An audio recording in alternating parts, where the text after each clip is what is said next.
Bien. Hoy tenemos un tema interesante, pero un poco extenso. Yo me preparé un apuntecito como para que ustedes vayan, como para ir llevando el tema ordenadamente, para que no nos perdamos ningún detalle. Y porque no les voy a pasar un power sobre esto, porque me parece que es muy puntual el tema y no necesita algún complemento visual. Entonces, hoy vamos a hablar del tema de divorcio. Estamos en la unidad número 7, unidad séptima, puntos 1 a 3.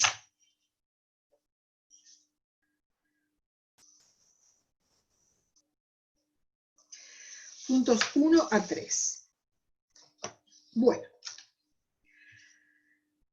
el primer tema que nos pide el programa es causas de disolución del matrimonio. Vamos a hablar hoy del divorcio, pero antes vamos a hablar de las causas de disolución del matrimonio, porque el divorcio, de acuerdo al artículo 435 del Código Civil, miren, a mí me gustaría que en las clases, por lo menos en las que tienen ustedes los jueves conmigo, ustedes pudieran traer su código.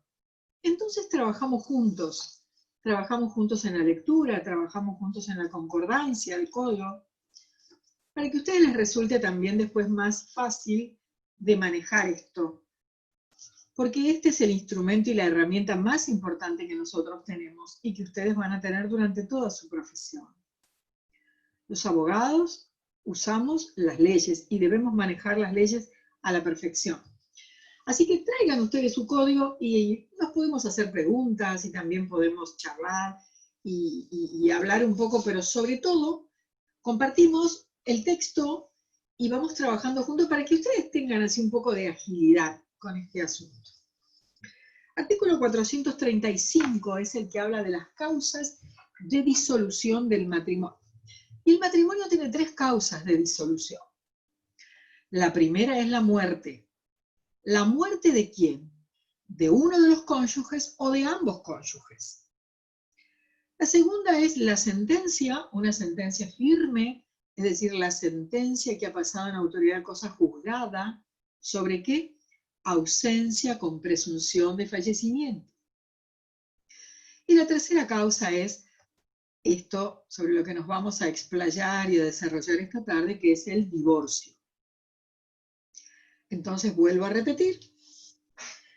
La disolución del matrimonio tiene 3 causas en el Código Civil. La primera es la muerte de uno o de ambos cónyuges. La segunda es la sentencia firme en un proceso de ausencia con presunción de fallecimiento, esto que se llama habitualmente la declaración de muerte presunta. Y la tercera es el divorcio. Vamos a ver entonces, vamos a desarrollar un poco esto de las causales de disolución del matrimonio para saber dónde estamos y cuáles son los efectos. La primera causa es la muerte. Dijimos muerte de uno o de ambos cónyuges. El artículo 93 del Código Civil dice que la existencia de las personas termina ¿con qué? Con su fallecimiento, o sea, con su muerte. Ustedes a esto lo han visto en Civil 1. Entonces, cuando se produce la muerte de uno de los cónyuges o de ambos, lo que se disuelve como efecto es el matrimonio. Y de esto se derivan una serie de efectos. ¿Cuáles son esos efectos? El primer efecto es que el cónyuge sobreviviente, a quien aquí llamaremos el cónyuge superstite, recupera su aptitud nupcial. ¿Qué quiere decir que recupera la aptitud nupcial? Que puede volver a contraer un nuevo matrimonio. En segundo lugar, si tuvieran hijos menores de edad, también recaen efectos de la muerte. Efectos de la muerte se producen sobre la responsabilidad parental, porque el artículo 641, inciso C, dice que con la muerte o con la ausencia de uno de los progenitores, es el otro el que continuará con el ejercicio de la responsabilidad parental sobre los hijos menores. No es que continúe, sino el que ejerce, el que ejercerá. en forma exclusiva. Pero también hay otro efecto importante, que es el efecto que genera la muerte sobre la filiación. Miren, anoten ustedes este artículo, porque después cuando ustedes estudien filiación lo van a ver. Es el artículo 568. En el artículo 568 van a ver ustedes que la muerte resuelve en parte, es decir, se resuelve esto en el artículo 568, ¿cuándo es el supuesto de hecho? Les voy a contar cuál es el conflicto y cómo se resuelve.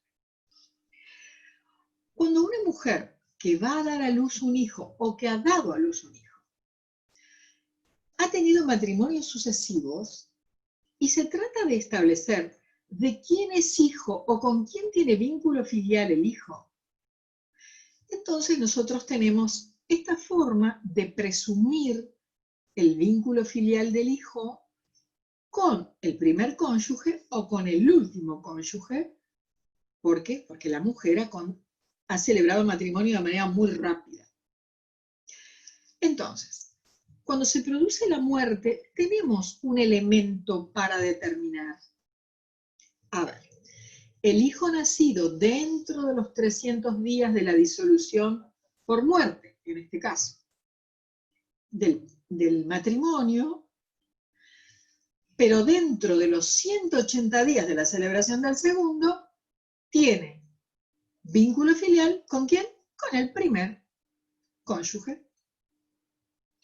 Por el contrario, si el hijo nació dentro de los 300 días de disuelto el matrimonio, por muerte, pero después de los 180 días de la celebración del segundo matrimonio, ¿con quién tendrá vínculo filial? Con el segundo cónyuge de la mujer.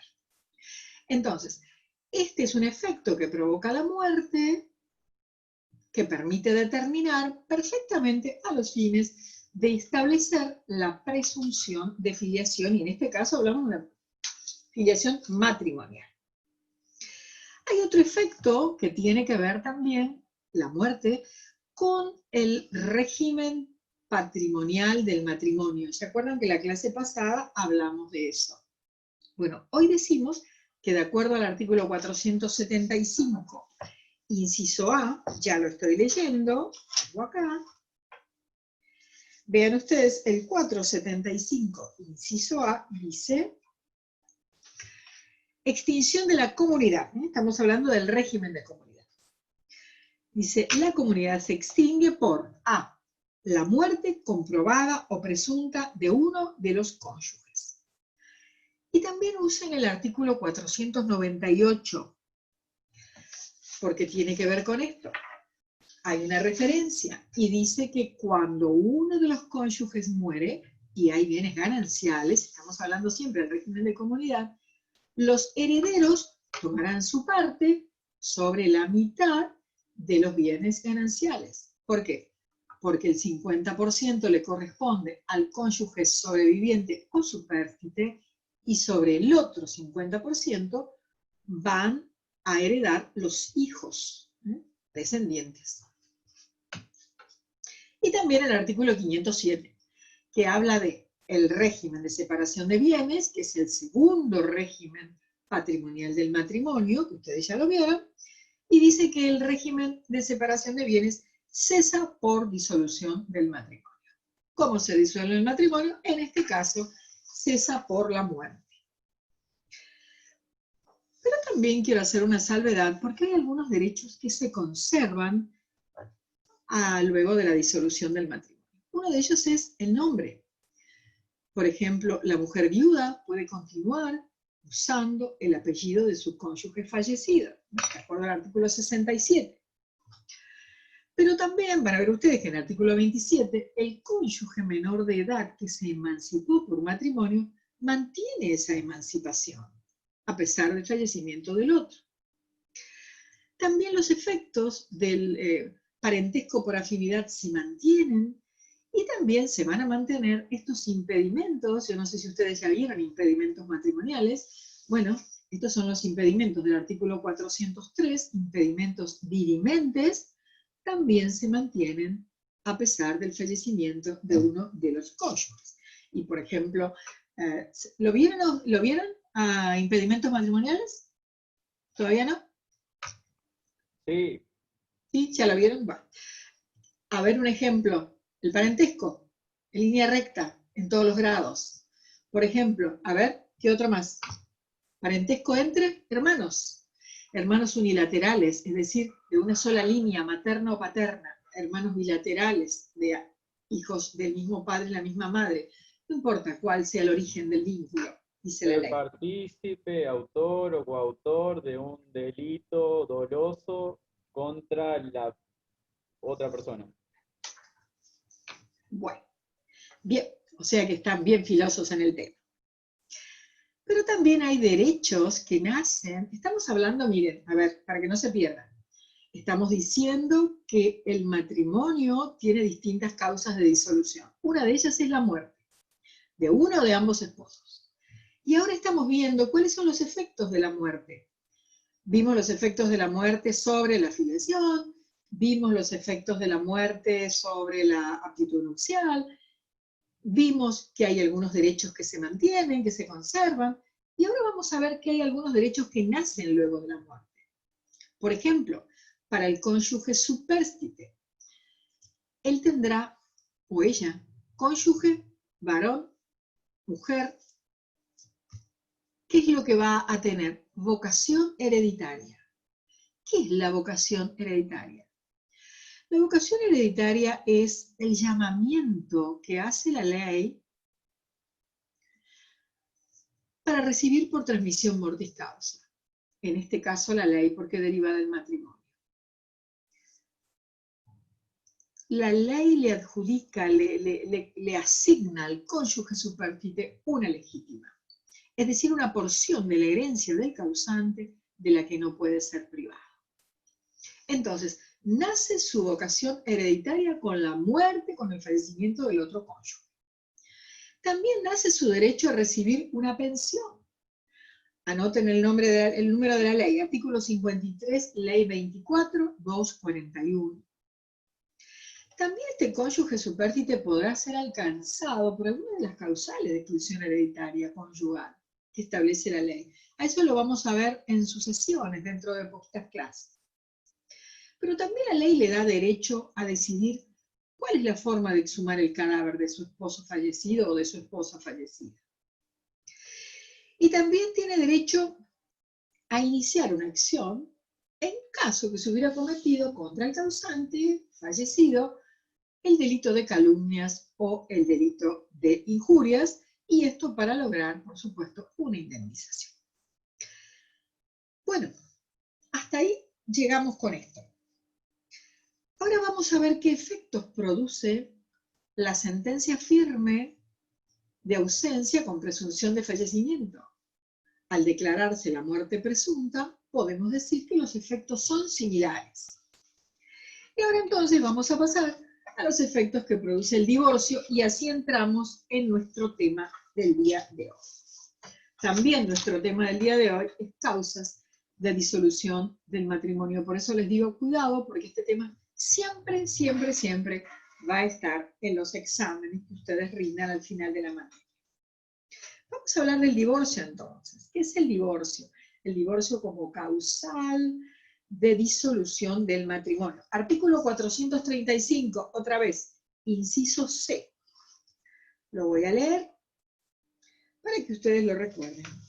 El matrimonio se disuelve por A, muerte de uno de los cónyuges; B, sentencia firme de ausencia con presunción de fallecimiento; C, divorcio. ¿Y qué más dice? Declarado judicialmente. Bueno, ¿cuál es el primer efecto que produce el divorcio? Da lugar a un nuevo estado de familia que se llama estado de divorciado. Y siempre debe ser declarado judicialmente, porque la única vía para llegar al divorcio es la vía judicial. Vamos a ver un poquito, como les dije la semana pasada, cuál es la evolución que ha sufrido el derecho argentino en esto. Es importante que ustedes sepan por qué llegamos nosotros hasta aquí. En el Código Original de Vélez, el matrimonio entre personas católicas se regía exclusivamente por el derecho canónico. Y Cuando había un matrimonio mixto, es decir, entre una persona católica y un cristiano no católico, la celebración se hacía por el culto del rito al que pertenecía quien no era católico. Acá había una autoridad eclesiástica que era la que decidía sobre las dispensas matrimoniales, pero también sobre los impedimentos, aplicando siempre el derecho canónico. El divorcio no era vincular, solo había separación de cuerpos. ¿Y qué pasaba con esto? El adulterio era un delito penal y subsistía, por supuesto, el deber de fidelidad, que lo tuvimos hasta hace muy poco tiempo en nuestro país. Luego vino una ley que se llamó Ley 2393, que secularizó el matrimonio en todos los casos.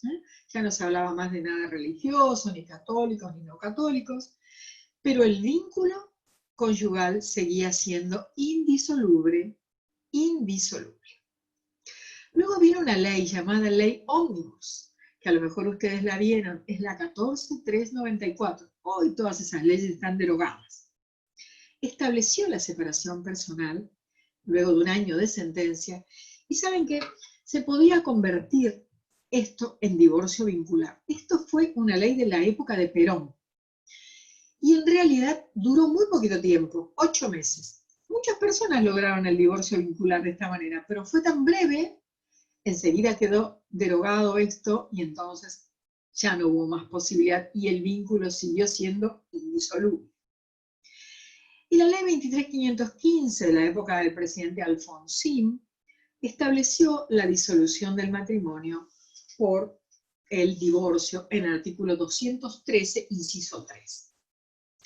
Y llegamos entonces a nuestro Código Civil y Comercial, que tenemos desde hace pocos años.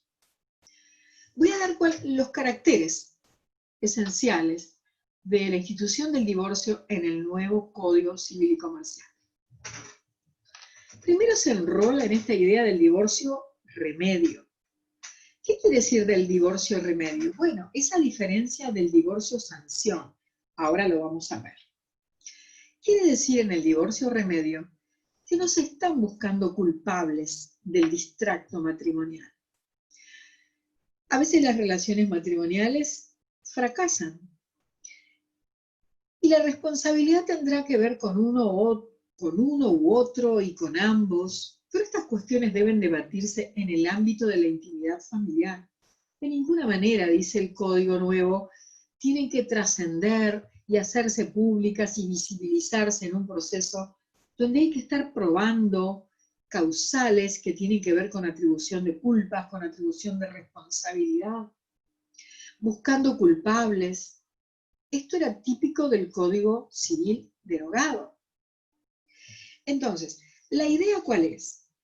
La idea es que el proyecto de vida en común de los cónyuges se agotó, fracasó, ya no se puede mantener, y entonces basta que uno de ellos tome la decisión de terminar con la relación matrimonial.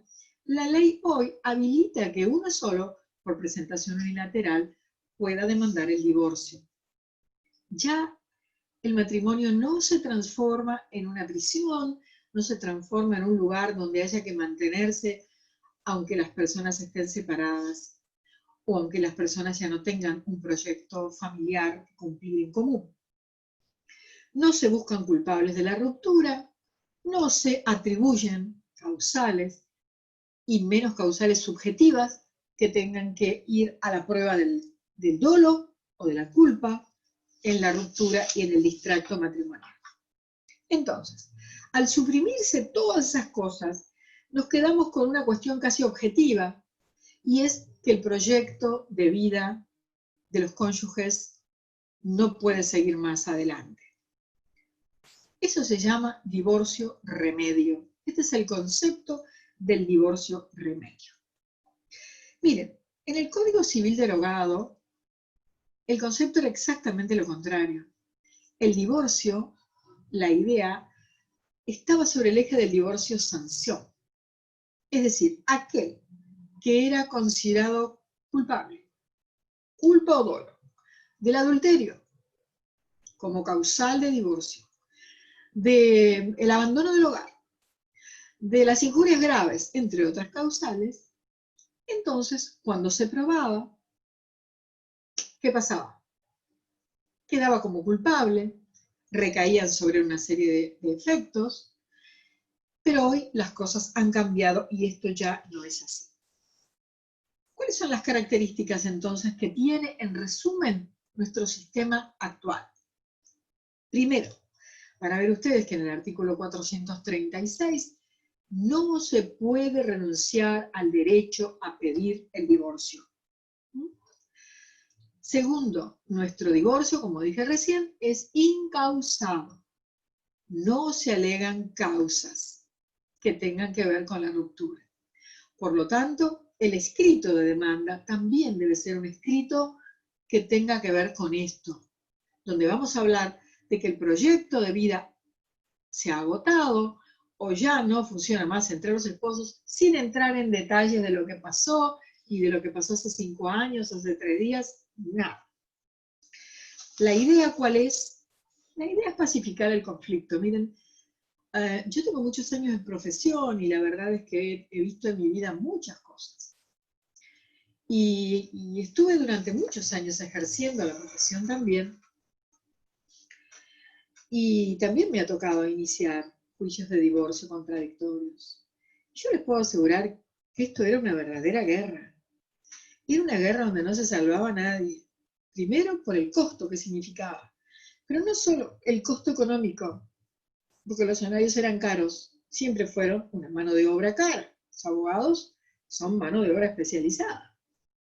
Sino por lo que significaba el costo emocional, el costo para la familia, el costo de tener que buscar amigos comunes de la pareja a veces para que sirvieran de testigos a uno u otro, con todo lo que eso generaba, conflictos de amistad, conflictos parentales, división de las familias, era realmente tremendo.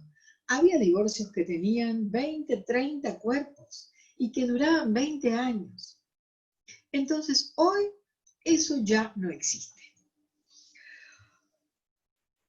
Otra característica, como dije al principio, es que la vía para pedir el divorcio y para la declaración del divorcio siempre debe ser judicial.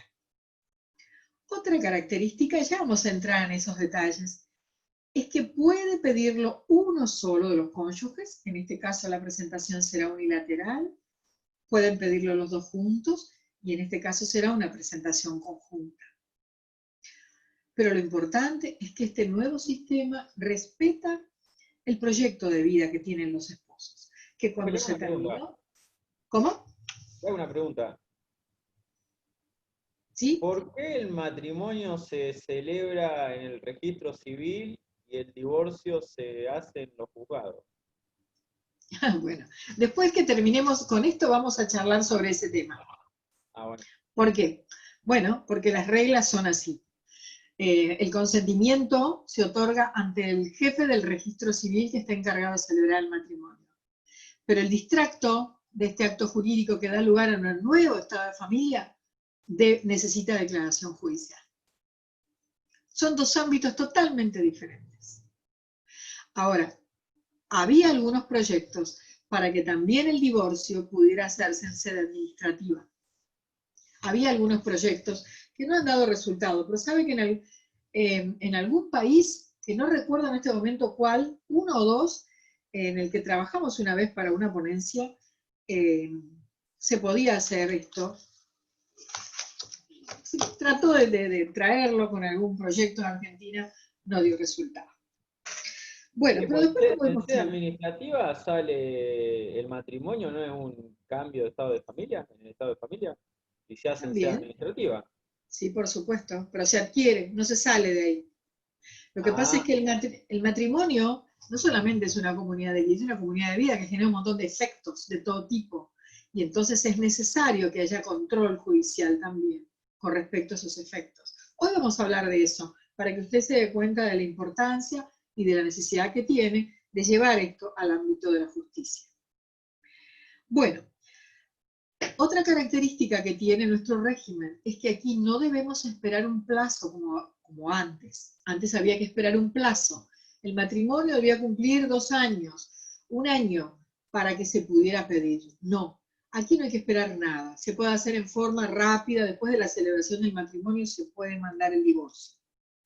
Y tampoco se hace lo que se hacía en el régimen derogado, que al momento de interponer la demanda se fijaba una audiencia para que el juez tratara de arreglar la cosa, de conciliarlos, a ver si volvían de nuevo a tener, digamos, a la vida conyugal.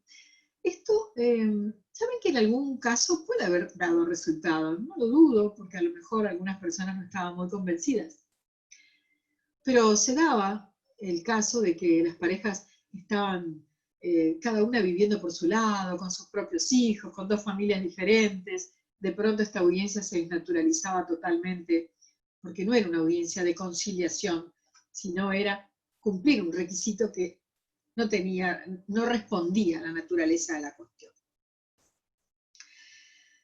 Hoy se respeta fundamentalmente la autonomía de la voluntad de las partes con control judicial, porque no puede iniciarse un divorcio y darse curso a una demanda de divorcio si no hay una propuesta reguladora de los efectos del divorcio o un convenio regulador de los efectos del divorcio. Y es al juez a quien le corresponde evaluar si el interés familiar está vulnerado, si está comprometido, si el interés de los hijos está comprometido o no. Aquí interviene el asesor de incapaces cuando hay menores, cuando hay personas también que son incapaces. Es decir, esta es una cuestión que necesita ser evaluada por los efectos que tiene, graves a veces, con respecto a los miembros de la familia. Bueno, ¿qué debe hacer el juez? Como estoy dando las características generales y ya vamos a entrar bien en el procedimiento. El juez debe homologar lo convenido, si está todo bien, y están todos de acuerdo. ¿Qué es lo que el juez homologa? El juez homologa el acuerdo efectuado por las partes en este convenio que han podido consensuar sobre los efectos del divorcio. ¿Con respecto a qué? Al ejercicio de la responsabilidad parental, con respecto a la división de los bienes, con respecto a la compensación económica también, con respecto a la atribución de la vivienda familiar, el lugar donde está sentado la familia, donde vive la familia. Luego se dicta sentencia que decreta el divorcio y entonces ahí terminan nuestras características principales y hemos hecho un paneo por todo lo que significa el divorcio en el régimen del Código Civil y Comercial. Vamos al procedimiento de divorcio. En el procedimiento de divorcio lo primero que tenemos es el artículo 437 que dice quiénes son los peticionantes. ¿Quiénes son los peticionantes? Ya lo repetimos varias veces. Puede ser uno solo de los cónyuges, en ese caso se llama presentación unilateral. Pueden ser los dos cónyuges en forma conjunta, en ese caso se llama presentación conjunta, obviamente. ¿Cuál es el plazo? El plazo es en cualquier momento después de la celebración del matrimonio. Vamos a pensar entonces que hay una presentación unilateral, donde uno de los cónyuges dice, yo voy a demandar el divorcio, se presenta judicialmente con una demanda, acredita el vínculo matrimonial. ¿Con qué lo va a acreditar? Con el acta, con el certificado de matrimonio. Vamos a imaginar que tengan dos hijos. Lo primero que se le va a exigir judicialmente, porque lo dice el Código Civil y Comercial, es que presente, repito, estamos hablando de una persona que se presenta sola, ¿no? De manera unilateral. ¿Qué tiene que hacer? Presentar una propuesta. ¿Qué tipo de propuesta? Se llama propuesta reguladora ¿de qué? De los efectos del divorcio. ¿Qué diferencia hay entre una propuesta reguladora y un acuerdo regulador? Que cuando uno se presenta solo, hace una propuesta. Cuando se presentan los dos, hacen un acuerdo regulador o un convenio regulador de los efectos del divorcio. Seguimos con nuestra presentación unilateral. ¿Sobre qué va a versar esta propuesta reguladora que hace este cónyuge que se presenta en forma unilateral solo con su abogado? Va a versar sobre aquellas cuestiones que tengan que ver con la responsabilidad parental. ¿Cuáles son? Bueno, propondrá quién tiene ¿Quién tendrá a su cargo el cuidado personal de los hijos? ¿Propondrá lo atinente a la cuota de alimentos? ¿Propondrá aquello que tenga que ver con la comunicación con los hijos? ¿Podría proponer alguna otra cuestión que no estuviera precisada en la ley? Así lo dice el código. Miren, algunos cónyuges saben que han establecido aún un régimen de comunicación con sus mascotas o la tenencia de sus mascotas, mascotas que son parte de la familia, de la vida familiar. También se han expedido los jueces con respecto a eso. A veces lo vemos de manera casi peyorativa, como graciosa, quién se queda con el loro, quién se queda con el gato. Bueno, esas cosas pasan, porque a veces los animales, se ríe, a veces los animales, bueno, forman parte de la vida de todos los días, y eso lo sabemos todos, no hay que andar explicando mucho. Pero bueno, también han integrado algunas propuestas reguladoras los animalitos. Alimentos, dijimos, cuidado personal, dijimos comunicación con los hijos, pero también atribución de la vivienda. ¿Qué pasa con la atribución de la vivienda? ¿Quién se va a quedar viviendo en este lugar que es sede del hogar familiar? Y también, ¿qué pasa con la compensación económica familiar? Cuando el divorcio es causa eficiente de este desequilibrio económico que sufre una de las partes, que no puede repararlo de otra manera si no recibe una compensación. Y también puede proponer lo necesario y aquello que considere pertinente para la división de los bienes que tienen en común. ¿Pueden incluir otras cuestiones? Sí se pueden incluir otras cuestiones. ¿Qué dirá el juez cuando reciba eso? Bueno, el juez lo mirará y dirá, bueno, vamos a correrle el traslado a la contraparte, porque esta es una presentación unilateral de la demanda de divorcio. La ley dice algo muy criterioso, y es que con la propuesta reguladora de los efectos del divorcio que se presenta, se deben no solamente narrar hechos, sino que se deben acompañar elementos de prueba, porque la prueba sirve para verificar los hechos. Y el juez, en definitiva, va a tener que resolver, va a tener que decidir. Y el juez hay que darle elementos, y buenos elementos valiosos pero verdaderos, para que pueda decidir correctamente. ¿Cómo va a resolver el juez si no tiene elementos? Entonces, la propuesta debe ir acompañada de hechos, elementos de prueba. Señor juez, vamos a verificar esto que digo de esta manera. Los siguientes medios probatorios ofrezco. Muy bien. El juez también, cuando mira el proceso, puede ordenar de oficio otros elementos de prueba que le parezcan necesarios, o ordenar también pedir algún informe. ¿Cómo no? Se da traslado a la contraparte por el término de la ley, y ahora vemos qué puede hacer la contraparte, digamos, el otro cónyuge. Lo primero que puede hacer es decir, sí, estoy de acuerdo, estoy absolutamente de acuerdo, esto ya lo charlamos, en algún momento lo hemos dialogado, estoy de acuerdo con que se quede la madre con el cuidado personal de los hijos, estoy de acuerdo con el régimen de comunicación que establece, la cuota alimentaria, estoy de acuerdo, va a estar de acuerdo con todo. El juez entonces tendrá que evaluar lo que tiene, ver si el interés familiar no ha quedado comprometido y está todo bien, el interés de los hijos también. El juez homologa. ¿Por qué el juez lo va a homologar? Porque le va a dar fuerza de sentencia.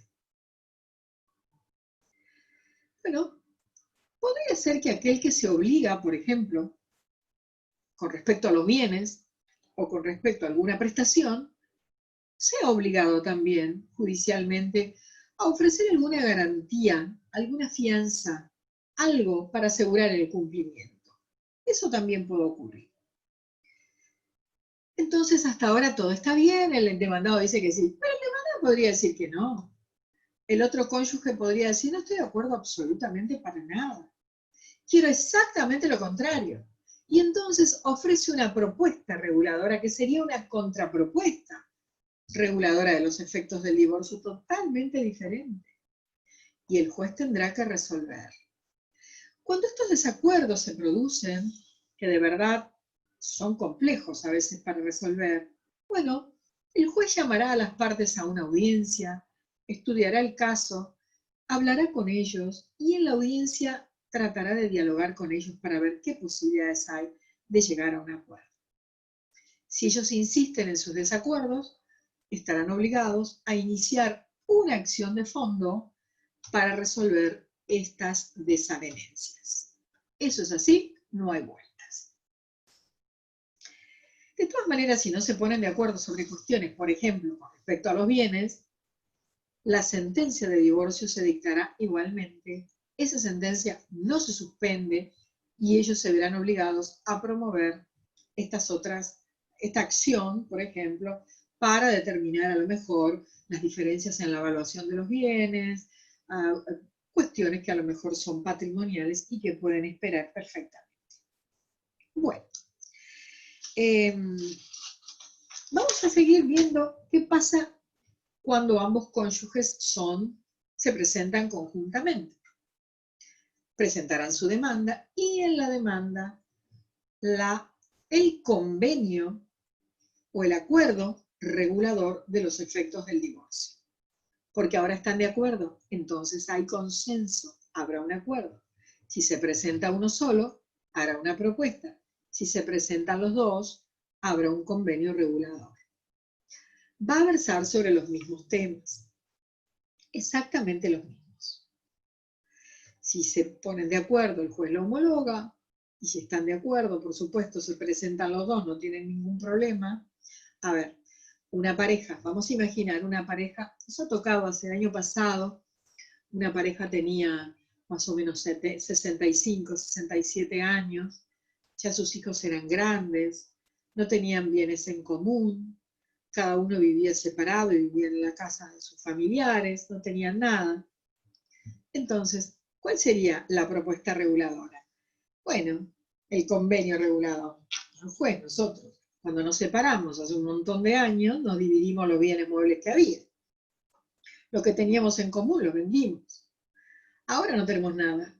Cada uno está viviendo por su cuenta, por su lado, nuestros hijos ya son grandes, no hay nada para regular. Listo, sentencia.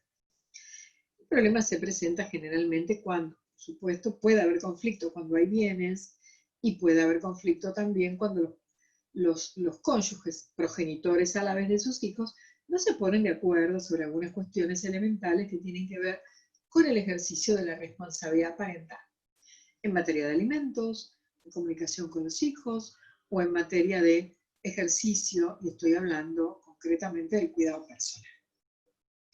¿Cuáles son las características entonces de esta propuesta reguladora o convenio regulador que es obligatorio y que funciona como un filtro? Porque no se puede avanzar si en la demanda esto no se presenta. El juez intimará y dirá, previamente preséntelo o no se le da curso. Primero, su característica de obligatorio. Es obligatorio. Segundo, como dije recién, no se da curso al proceso de divorcio si no hay una propuesta o un acuerdo regulador. Dije que el juez puede pedir al obligado garantías para asegurar su cumplimiento. Y dije también que el acuerdo regulador, la propuesta reguladora, que habrá que correr traslado a la contraparte y veremos cómo se resuelve eso, cuando la conteste, el juez siempre tiene que hacer una evaluación, un control de mérito de la situación, para ver si el interés superior de los hijos menores de edad está comprometido, para ver si el interés familiar está comprometido.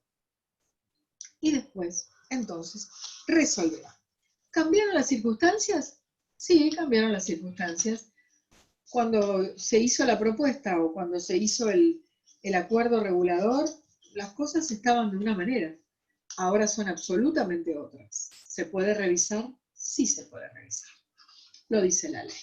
Profe, tengo una pregunta. Cuando la demanda es conjunta, ¿tienen los dos patrocinios letrados diferentes o van los dos a un mismo estudio? Porque yo entiendo que los intereses son diferentes. Mire, depende. Yo le voy a decir lo que creo y después le voy a decir cuál es la jurisprudencia que hay.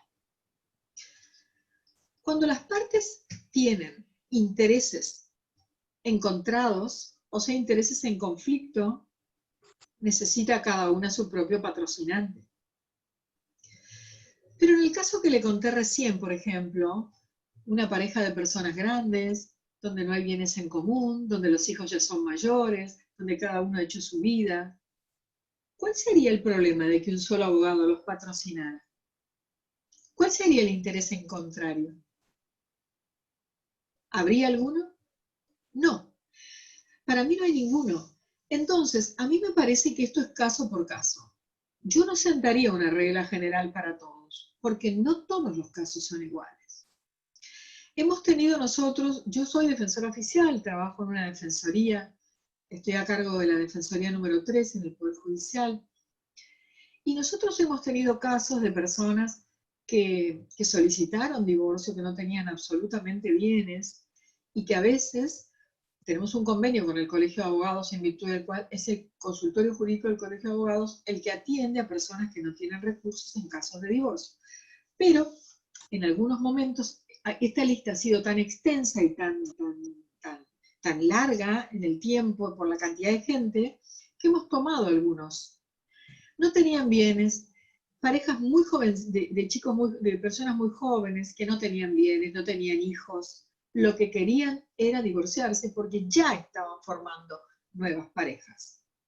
¿Qué dificultad habría de que un abogado solo hiciera este trabajo? Por supuesto, en la defensoría a la que pertenezco, todas las causas son absolutamente gratuitas, ¿no es cierto? Ahí no hay honorarios, se regulan los honorarios, pero todos tienen que tener beneficio de litigar sin gastos, porque son defensorías que atienden a personas con insuficiencia de recursos. Pero imaginemos dos jóvenes en estas condiciones que quieren tener un abogado patrocinante, que es un abogado de la matrícula. ¿Cuál sería el problema? Tenemos que ir al tema del conflicto. Por eso digo, no todo se puede medir de la misma manera. Hay casos y casos. En algunos casos donde no encuentro conflicto, no hay ningún inconveniente para mí. En otros casos, sí. Especialmente cuando hay hijos, cuando se puedan discutir algunas cuestiones, cuando hay bienes. Yo diría que cada uno con su letrado, eso me parece que, si bien al principio parece que no hay conflicto, ese conflicto se puede suscitar en cualquier momento. ¿Me entienden? Pero, ¿cuál es el criterio que hay hoy? El criterio que hay hoy en nuestros tribunales de familia es que en principio cada uno tenga su propio letrado. En algunos juzgados hemos encontrado alguna apertura, pero en otros no se aplica para todos la misma, digamos, la misma decisión. Con lo cual, no estoy de acuerdo para nada. Reitero que hay que ver caso por caso. Bueno, ¿contesté su pregunta? Profesora, una pregunta. Gracias. ¿Qué alcance tiene esta homologación del acuerdo? Supongamos que uno de los dos dice que se compromete a donar una casa a los hijos. El juez lo homologa y el día de mañana, bueno, se arrepiente, no quiere. ¿Se puede obligarlo a hacer esa cuestión de donar o es un tema ahí medio, no sé qué alcance tendrá eso, digamos? Mire, una homologación es una sentencia. El auto homologatorio es un auto interlocutorio que tiene fuerza de sentencia, por lo cual si usted no cumple, se puede ejecutar para lograr su cumplimiento. Si usted se compromete a hacer algo y esto se homologa, se lo pueden ejecutar. Ese es el alcance. Aún en este Usted caso, se obliga. el juez puede cambiar de parecer en el caso de una donación que depende por ahí de la voluntad posterior y toda esa cuestión, ¿no? No. Si usted dice dono, dona. Voluntad posterior, nada. No firma si tiene voluntad posterior. Si usted va a cambiar, no firma. Si usted dice vamos a ver cómo es el tema de la donación a los hijos. Mire, es muy común esto. A ver si yo por ahí voy en su ejemplo. Sí. Los cónyuges tienen una casa donde vive la familia que es un inmueble ganancial, ¿verdad? Vamos a pensar que, como ocurre muchas veces, la madre es la que tiene a su cargo el cuidado personal de los chicos, vive en la casa con los hijos. Se divorcia y en el momento de la separación el padre dice, porque es bastante común este ejemplo, yo a mi 50% se lo voy a donar a los chicos. ¿Sí? ¿Es así? La mayoría de los casos es así. Somos los dos titulares porque esto es ganancial, entonces vos cuando se venda te quedarás con tu parte y yo se lo voy a donar a los chicos. ¿Cuándo? Nunca ocurre eso. Nunca, jamás sucede. No le dona nada. Esto es una historia. Claro, por eso le pregunto, porque conozco unos cuantos casos y digo, bueno, Claro. ¿qué se hace? Claro. Bueno, pero si usted lo pone en la propuesta, en el convenio regulador, que usted se obliga a hacer esto, entonces hay que establecer cuándo lo va a hacer. ¿Sí? Mire, ¿cuándo lo puede hacer? Mañana, día 18, ustedes tienen otro tema. No quiero pisar el tema de mi compañero que va a estar mañana. La doctora Obligado va a estar mañana. Rotonda, dijeron. ¿Mañana está Rotonda? Sí, tendríamos como obligado, pero cambiaron, no sé qué pasó. Igual siguen unas clases al campus. La doctora Rotonda va a estar mañana. Ah, mañana tiene una clase sincrónica, ¿no? Sí. Sí. ¿Y de qué tema va a hablar? ¿Hablará de los efectos del divorcio o no, no? No sé porque subieron 2 clases de ella al campus hoy. Aparentemente ayer que no sé, dijeron que no había clase y la subieron. Así que no sé si tendremos con Rotondo o con obligado. Sí, según el cronograma hay que ver efectos del divorcio, que es lo que va a hablar Rotonda porque lo puso la doctora Obligado en el campus. ¿Rotonda va a hablar mañana de efectos del divorcio? ¿Sí? Sí, creo que sí. Bueno, listo, entonces no es un tema Sí. que vamos a dar. Pero si quieren lo podemos esbozar como para que ustedes mañana aprendan el doble, porque la doctora es una brillante magistrada y aparte una gran jurista. Miren, vamos al artículo 443. ¿Tienen el código ahí?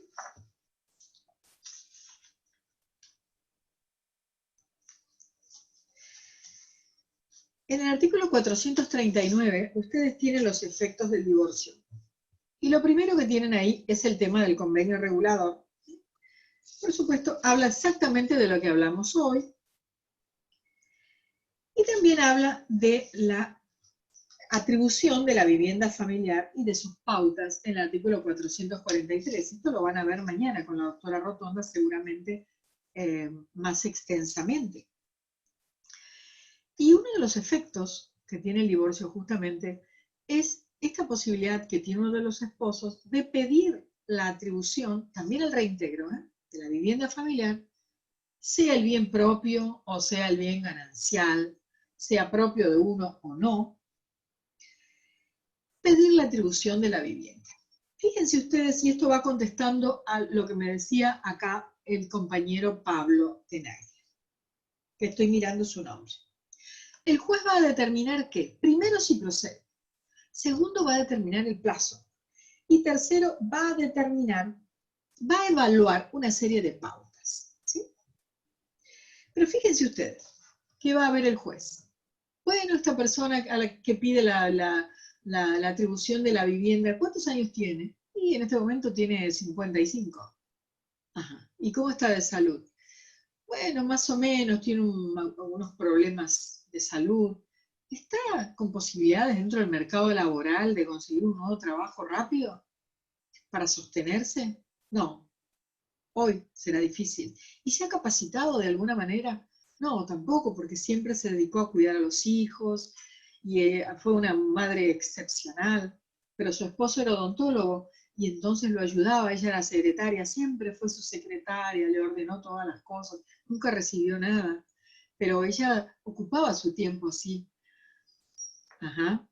¿Y cómo quedará esta mujer con este tema de la vivienda familiar? Porque aquí esta casa a lo mejor es un bien ganancial, donde ella tiene una parte. Miren lo que dice el 444. A petición de parte interesada, el juez puede establecer: le atribuyo la vivienda familiar a la señora, pero también le voy a ordenar una renta compensatoria, es un canon, a aquel que no tiene su uso. ¿Para qué? Bueno, para compensar que no va a poder usar este inmueble. Pero también se puede, fíjese Pablo, lo que usted preguntaba, se puede establecer también que el bien no sea enajenado hasta que el otro preste, fíjese, hasta que, sin el acuerdo expreso de ambos, y que el inmueble ganancial no sea liquidado ni partido, a lo mejor hasta que el último de los hijos sea mayor de edad, podría ser una posibilidad. Por ejemplo, tienen hijos adolescentes o tienen hijos chicos. La decisión, dice, produce efectos frente a terceros a partir de su inscripción registral. Entonces, ¿qué pasaría en el caso que el compañero nos plantea? El marido acá está diciendo, yo quiero donar a mis hijos esto. Muy bien. ¿Lo puede hacer? Sí lo puede hacer ya si quiere. Si lo firma, se lo van a reclamar. Ahora bien, no se va a vender el inmueble, ni se va a partir, ni se va a liquidar. Si el juez decide eso, si las partes deciden eso, si pueden pactar que el inmueble no sea partido, no sea liquidado, a lo mejor hasta que los hijos sean mayores de edad, o que no sea enajenado hasta que haya acuerdo expreso de ambos. Esta es una forma de proteger la vivienda que es sede del hogar conyugal. Así que lo que me preguntaba el compañero, si una persona se obliga a la donación y lo firma y el juez lo homologa, eso tiene fuerza de sentencia y adquiere también fuerza ejecutiva. Se puede ejecutar. Bueno. Gracias. Bueno, me parece que acá terminamos con esto, porque si no podemos hablar del tema de los efectos del divorcio, con lo que yo había venido preparada. No pero hable. El saber no ocupa lugar. No, bueno, pero mañana van a tener la clase, pero no falten a la clase de mañana. Doctora, una consulta. En caso que no exista vivienda conyugal, o sea, no tuvieran una vivienda propia. ¿Y estuvieran alquilando, por ejemplo? Exacto. Alquilando? En el segundo párrafo del 444 establece que uno de los cónyuges puede continuar con ese alquiler. Exactamente, sí. Pero no establece en el caso de que, por ejemplo, el otro se vaya, si yo tengo que compensar un alquiler a la contraria, digamos. Si yo, padre o madre, le tengo que pagar el alquiler a mi cónyuge que está a cargo de mis hijos, por ejemplo. No lo dice. Exacto. No se habla de quién paga, pero sí eso hay que establecerlo en el acuerdo regulador. La ley lo que establece es el supuesto de hecho y dice que cuando la familia vive en un inmueble alquilado, el no locatario, es decir, el que no figura como locatario en el contrato, tiene derecho a ser un continuador de la locación hasta el final del contrato. Y el otro lo que tiene es el deber de mantenerse como locatario y de mantener la misma garantía. Porque saben que es muy sencillo y aparte muy común que cuando las personas se divorcian y hay un contrato de locación, el garante quiere desaparecer. Claro. Dice, yo soy garante tuyo y soy tu fiador, pero no quiero continuar. Pero aquí la ley dice que sí. Artículo 444. La ley dice, si se trata de inmueble alquilado, el no locatario tiene derecho a continuar en la locación hasta el vencimiento del contrato, manteniéndose el obligado al pago y las garantías que primitivamente se constituyeron en el contrato. Bueno, todo esto tiene que ser materia de inclusión en el contrato, en el convenio regulador, en la propuesta reguladora.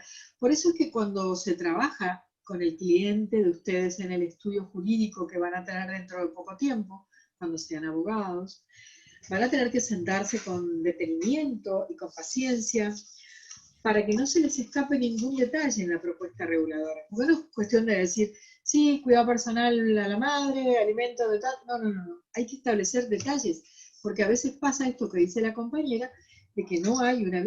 Bueno, ¿qué pasa con los impuestos? ¿Quién los va a pagar? La mujer a lo mejor no trabaja. O a lo mejor el cónyuge que se queda en la casa no tiene posibilidades de hacerle frente a otros compromisos. En este momento ya no hay un hombre que se quede y una mujer que se vaya a trabajar. Aquí, cualquiera sea el sexo de los miembros de la pareja, la distribución de tareas es completamente diferente. Uno puede trabajar, el otro puede quedarse, a lo mejor comparten los compromisos patrimoniales y económicos, pero a lo mejor uno solo lo hace, el otro no. Todas las familias son diferentes.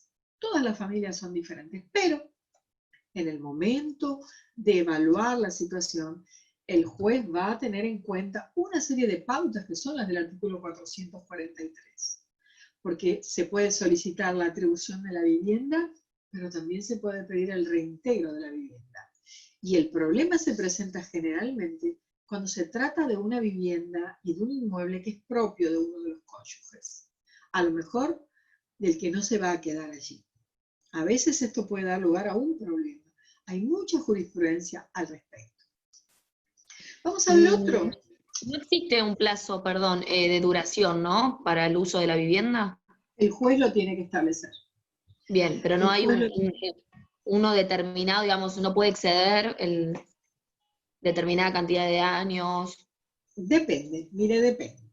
Depende con quién esté, quién se quede a cargo de los hijos. Porque los hijos menores de edad, en el derecho a alimentos que tienen, la prestación alimentaria incluye también la habitación, la vivienda. Entonces, es posible que se pueda solicitar alimentos con referencia a la vivienda. ¿Entienden? Sí, sí, sí. Así que, por eso digo que el derecho de familia es una unidad interesante, donde no podemos ponernos la anteojera y entrar solo a resolver esto, porque si hay hijos, también entran a regir otras reglas y otras normas que son también parte del derecho de familia. Bien. Gracias. Bueno, estamos hablando entonces del artículo 443, tema de la vivienda familiar. Vamos a resumir qué es lo que puede hacer el juez entonces, cuando el juez empieza a evaluar. ¿Cuál es la edad del cónyuge que solicita? ¿Cuál será su estado de salud? ¿Cuál será la condición patrimonial que tiene? ¿Está en condiciones de tener otra vivienda o de comprar o de alquilar alguna otra cosa? ¿Por qué está pidiendo la atribución? ¿Tendrán algún hijo que sufre alguna discapacidad? ¿Quién está a cargo? Como dije hoy, ¿estará dentro del mercado laboral con posibilidades de conseguir un trabajo rápido? Eso hoy es bastante difícil. ¿Cuánta capacitación tiene? Pero además hay otro tema. ¿Quiénes viven en la casa? El año pasado se presentó un caso bastante interesante, era un caso que lo leí en un fallo en jurisprudencia, donde el marido solicitaba la atribución de la vivienda para él, porque quería ir a vivir allí con su nueva pareja, y en la casa vivía la esposa, que era una mujer grande, que estaba con algún problema de salud, vivía un hijo que tenía una discapacidad, pero vivían los padres de él, que también eran viejitos. ¿Se dan cuenta? Entonces, ¿estaba el interés familiar comprometido? Sí estaba, claro que estaba. El señor tenía trabajo, tenía un trabajo importante, su pareja también. Ellos podían perfectamente tener otra cosa y de hecho tenían otra posibilidad de tener otra vivienda. Y sin embargo él quería esta y planteó una demanda que por supuesto la perdió, pero el juez mencionaba todas estas cosas evaluando cómo el interés familiar estaba realmente afectado por esta situación. El juez va a fijar un plazo, por supuesto dentro de las circunstancias del caso. Bueno, ¿qué más vamos a decir esto? La inscripción, para que sea oponible a terceros y para que tenga efectos con relación a terceros, esto debe inscribirse en el registro de la propiedad. Ya vimos lo del locatario. ¿Cuándo termina, digamos, cuándo cesa este derecho de atribución de la vivienda familiar? En principio por vencimiento del plazo. En segundo lugar porque cambiaron las circunstancias. La persona que necesitaba la casa ahora ya no la necesita más por las razones que fueran. Y en tercer lugar, que esto sí lo vamos a ver en sucesiones, por las mismas razones que tienen las causales de indignidad. Cuando uno se hace indigno de heredar al otro por una serie de causas que son muy importantes, que las vamos a ver en detalle después cuando entremos en sucesiones. Otra cuestión interesante dentro de los efectos del divorcio tiene que ver con la compensación económica. La compensación económica es algo realmente importante. ¿Han visto ustedes este tema en algún momento, lo de la compensación económica? ¿Lo han podido ver? ¿Lo han podido leer? ¿Sí? Sí, lo vimos. Bien. ¿Qué es esto de la compensación económica? ¿Quiere contarme? A ver, más o menos, ¿qué es lo que entiende usted por compensación económica?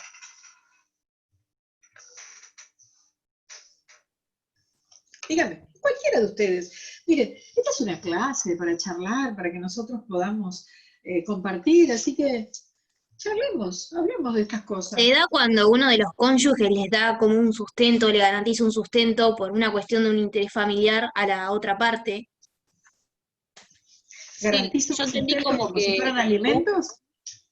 ¿Cómo? ¿Como si fueran alimentos, dice usted? Sí, no, muchas veces se lo da en efectivo económico, digamos. ¿Cuál sería Sí, la razón por la cual a esto no le podemos llamar alimento y lo llamamos compensación económica?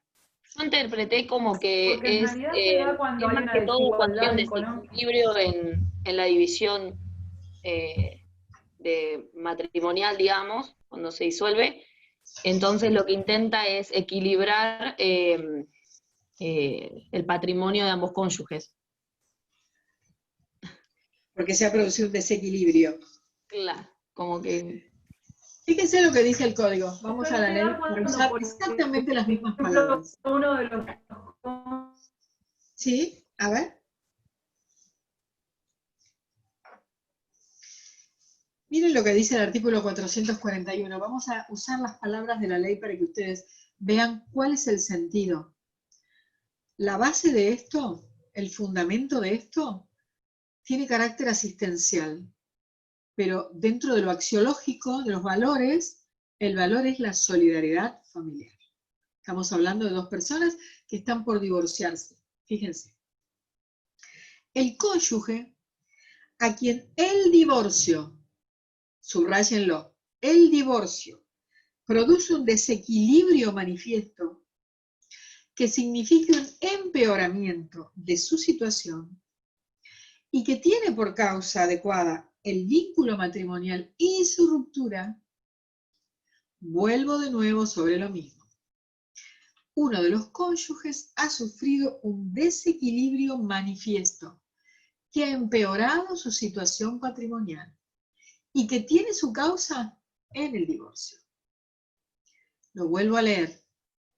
El cónyuge a quien el divorcio, subrayen, produce un desequilibrio manifiesto que significa un empeoramiento de su situación y, subrayen, que tiene por causa eficiente, adecuada el vínculo matrimonial y su ruptura, tiene derecho a una compensación. El cónyuge que tiene derecho a una compensación porque ha sufrido un desequilibrio patrimonial, económico, que se puede probar, de eso estoy hablando, que se puede probar, que puede verificarse con prueba, tiene derecho a pedir una compensación económica y lo tiene que hacer con una demanda. Lo tiene que hacer con una demanda o bien llegar judicialmente con un acuerdo. A veces se puede llegar a acuerdos de este tipo, de compensación económica. Muchas veces. Pero muchísimas más veces se llega a través de una demanda. ¿Qué pasa si una persona va al estudio jurídico y dice, mire, yo tengo este problema. Viví 18 años casada, vendí mi departamento para comprar una casa un departamento o una casa un poco más grande. Cuando vendí mi departamento era mío y resulta que no dejé constancia que vendí algo mío, porque lo vendí, juntamos el dinero que teníamos, que era prácticamente 99% mío, fuimos al escribano y entonces escrituramos la nueva casa. ¿A nombre de quién? ¿De los dos? ¿Cómo se transformó la cosa? Si no dejó ningún tipo de prueba. Quedó como un bien ganancial. Ganancial. Claro, 50% para cada uno en un régimen de comunidad. Muy bien. Pero antes tenía un bien y ahora no tiene absolutamente nada más que el 50%. Pasó el tiempo y a causa de malos negocios, resulta que tuvieron algunos problemas económicos. O sea que resulta que el marido tiene un negocio que empezó a ir cada vez mejor, mejor, y la mujer se queda prácticamente sin nada, a cargo de sus hijos, con una casa que ha perdido su valor, que no tiene prácticamente mantenimiento, la relación entre ellos es pésima, él no sostiene para nada la familia nada más que con una cuota de alimentos. La mujer ha sufrido un empeoramiento de su situación, sí. Se tuvo que quedar durante un montón de tiempo a cargo de la familia y no se pudo capacitar. Bueno, no se va a quejar por eso, pero sí, él llegó a tener una profesión a lo mejor. ¿Cuántas veces ocurre esto?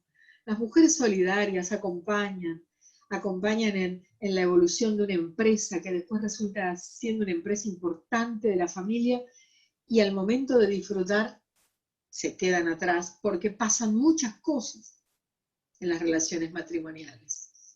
O porque aparece otra relación, o porque las cosas se terminan mal. En fin, la mujer dice, yo puedo probar todo esto. Puedo probar que pasé un montón de tiempo de mi vida siendo, como dije hoy, secretaria de su estudio odontológico. Y al principio, este hombre a quien yo acompañaba para estudiar odontología, todos los días, terminó siendo un grado odontólogo. ¿Y saben qué? Hoy es un hombre que hace implantes y que tiene su propia clínica. Y se enamoró de su secretaria y se fue. Y yo me voy a quedar con esta casa que tengo que dividir por mitades, no me alcanza para comprar algo nuevo, no tengo capacitación, ¿qué será de mi vida? ¿Ella tendrá pruebas para acreditar esto? Que hubo un manifiesto desequilibrio patrimonial mientras aumentó el patrimonio del otro. Esto es lo que hay que hacer en la prueba, buscar la cosa comparativa para ver cómo el derecho de uno quedó menoscabado frente a otra situación. Hay que probar el desequilibrio. ¿Dónde está el eje del desequilibrio? ¿Cuál es el kit de la cuestión? Hay que ir ahí a buscar la prueba. ¿Entienden? Entonces, ¿son fáciles las demandas de compensación económica? No son fáciles. Para mí son las más difíciles. Porque lo estamos confundiendo con alimentos. Porque lo estamos confundiendo con cualquier otra cosa. Y esto merece una buena prueba, trabajar bien a fondo. Para evitar que se pierda el proceso o que se termine haciendo un convenio que tampoco al cónyuge que quiere ganar una compensación lo ayude. ¿Cómo se puede pagar una compensación? En forma de renta mensual, podría ser en forma anual, podría ser con entrega de algún bien, podría ser en forma semestral, de muchas maneras. ¿Se puede fijar un plazo? Claro que hay que fijar un plazo. Pero lo importante es que ustedes siempre busquen mantener el equilibrio, en la medida como se puede. A lo mejor no se podrá todo, pero en la máxima medida que se puede. Y el problema, como estoy diciendo en este ejemplo, es que cuando pasan muchos años, la prueba se diluye, las pruebas se escapan. No tenemos copia de esto, no tenemos prueba de aquello, el escribano ya no está, no sabemos cómo probar, tenemos que remontarnos un montón de tiempo, cosas que fueron pasando, se mezcla todo. Por eso digo, no son juicios fáciles, pero se pueden hacer sí, y de hecho se pueden ganar también, pero hay que trabajarlos con mucha delicadeza, especialmente en la prueba. Porque Doctora, miren los, permítame, mire el sí, sí. supuesto de hecho de la norma.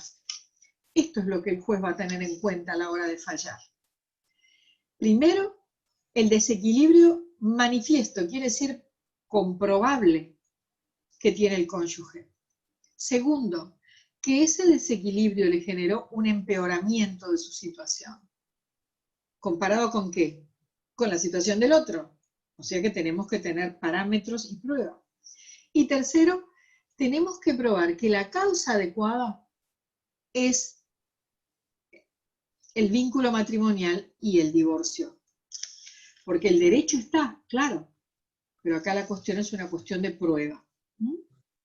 Y dice, ¿en qué puede consistir? Como dije recién, una prestación única, te doy, no sé, $100.000, o en una renta por tiempo determinado, durante 10 años te voy a pagar una renta de $5.000 mensuales, o pesos, no creo, porque los pesos ya no cuestan casi, no valen casi nada, o excepcionalmente por un plazo indeterminado.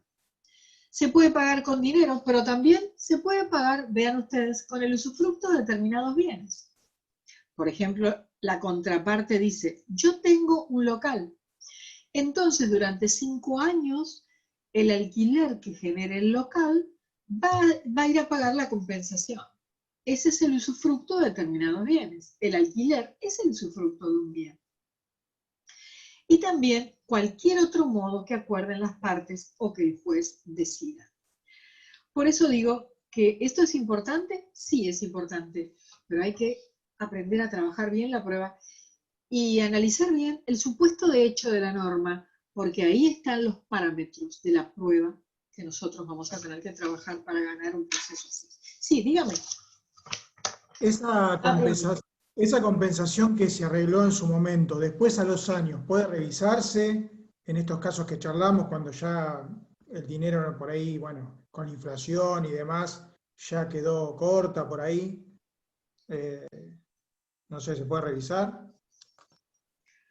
Mire, hay un plazo bastante exiguo para demandar una compensación económica. El plazo es 6 meses desde que se dictó la sentencia de divorcio.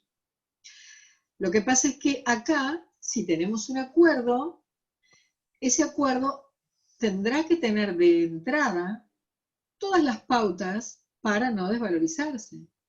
No podemos poner 5.000 pesos ahora y pretender que dentro de 10 años eso, en este país por lo menos, sería inviable, ¿no es cierto?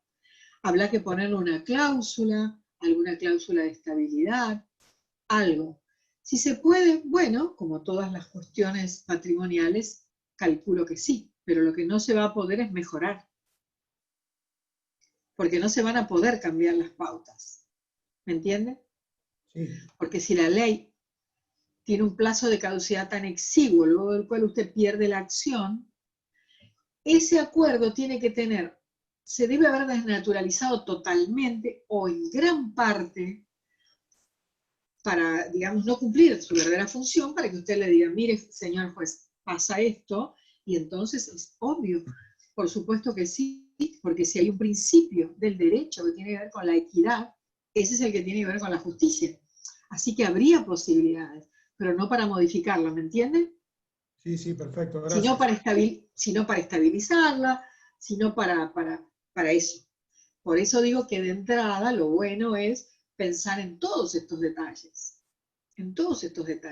y fijar alguna cláusula para evitar que esto se desvalorice, sobre todo en países que son inflacionarios. Bueno, ¿qué es lo que el juez va a tener en cuenta cuando una persona pide una compensación económica? ¿Cuál es el estado patrimonial que tenía al principio, cuando empezó el matrimonio, y cuál es el estado que tiene ahora? Va a tener en cuenta el juez quién cuidaba a los hijos durante el matrimonio, pero también a lo mejor otros hijos son pequeños o son adolescentes y también a lo mejor ese es el cónyuge que pide el que se va a quedar a cargo de los hijos. También esto que decía hoy, si el cónyuge que pide la compensación ayudaba o invertía su tiempo en la tarea intelectual o en la tarea industrial o en la tarea profesional del otro, porque cuántas veces uno de los cónyuges ayuda al otro a subir, a ascender, a estudiar, a llegar a... y después se viene todo abajo. Y se genera un desequilibrio, claro que se genera, porque el proyecto de vida era diferente, claro, y tiene derecho a pedir, claro que tiene derecho a pedir, pero acá el problema no es el derecho, el problema es cómo lo probamos. Es una cuestión que es propia de los abogados, que deben manejar bien el tema de la prueba. Por lo tanto, la carga probatoria está a cargo de quien peticiona el derecho de la compensación económica. O sea, yo debo probar que yo tuve un desequilibrio en mi economía al momento de divorciarme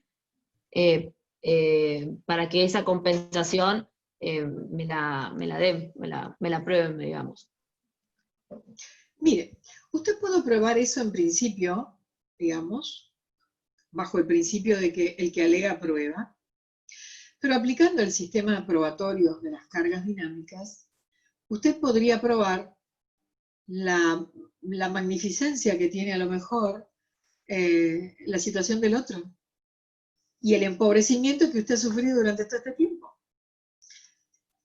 A título comparativo, porque hay un montón de pruebas con las que usted no va a poder contar, pero que por aplicación del sistema de las cargas dinámicas al otro le correspondería probarlas. Pero el tema es que hay que proponer las pruebas perfectamente, porque hay pruebas a las que no va a llegar porque a lo mejor está hasta en poder del otro. ¿Sí? Pero hay que armar la demanda de tal manera que usted pueda cargar eso para que el juez tome conocimiento de la situación. Porque para que el juez conozca la película completa, hay un montón de cosas que usted no va a poder probar. Entonces hay que centrarse bien en el tema de la prueba. ¿Sí? El supuesto de hecho es, he sufrido un empobrecimiento, pero lo voy a comparar con el engrandecimiento o el aumento patrimonial que tuvo el otro para que se vea dónde está el desfasaje. Aquellas pruebas no las tengo, señor juez, pero sí las tiene el demandado. Esto. Ahora, no me quedaría esperando que el otro probara nada. Trataría de hacer todo lo posible. Pero, por supuesto, a veces invierte la carga de la prueba por aplicación de este sistema que es excelente. Bueno, el tema del canon locativo. El tema del canon locativo es interesante porque funciona como una renta compensatoria por el uso del inmueble de uno de los cónyuges en desmedro, podríamos decir, del otro que tiene que salir a alquilar. Vamos a imaginar. Ahora, ¿quién pagará el canon locativo? Cuando a veces el cónyuge que vive en la casa y que se queda con la atribución, a lo mejor no trabaja, o a lo mejor lo que percibe es muy poco. Por ejemplo, nosotros tenemos el caso de una señora que es profesora de inglés, y ella da clases en su casa, tiene a sus hijos viviendo con ella, y recibe una buena cuota alimentaria aparte del padre de los hijos. Muy bien, el padre de los hijos es un hombre que tiene dinero para pagar la cuota alimentaria, sí, y paga una muy buena cuota alimentaria. Y también le ofrece a la señora incluirla como afiliada a la obra social. Pero la señora cobra muy poquito. Vamos a imaginar que le dieran la posibilidad de,